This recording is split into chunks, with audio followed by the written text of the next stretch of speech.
Here's a Magic Rules question that recently came up on Twitter involving everyone's favorite and very soon to be banned, we hope, bird, Naydu. See if you can figure this one out. This was a question posted by Rodney Bedell on Twitter, and apparently even the judges couldn't figure out the right ruling. Okay, here it is.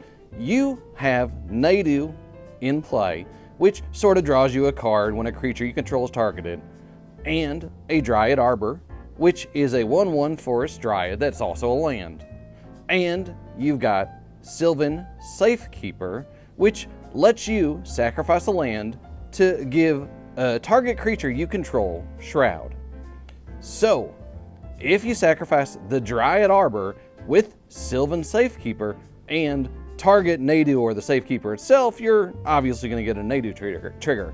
But what happens if you sacrifice the Dryad Arbor with Sylvan Safekeeper to target also the Dryad Arbor that you're sacrificing? Now, since Naydu's ability only triggers twice per turn, this might actually come up if you already used it on the other creatures. So, is Dryad Arbor a valid target here? Now, I'm no judge, but the best explanation that I have seen for this is yes, you would get the trigger. This is because as part of casting a spell or activating an ability, targets must be declared before costs are paid. This is defined in Rule 6012C for you rules lawyers out there. Huh? Hey! And yes, targets are declared in 6012C. Costs aren't paid until 6012H, which is actually very interesting because according to the rules, if you look at... Okay, Dave, thank you. All right. Anyways, when you activate this ability, you will choose a target first, which is the Dryad Arbor.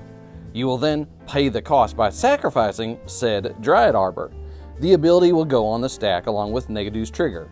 The ability will fail to resolve because the target of the ability is no longer legal because you sacrifice it, so that won't do anything. But if your goal was to sacrifice Dryad Arbor just to trigger Naydu once, well, this will work for you. I mean, there's a whole bunch of things you have to do in order when casting a spell or activated ability, so it's actually worth reading up on Rule 601 sometimes, because knowing the inside and out of rules like this and how the stack works separates the good Magic players from just the okay ones.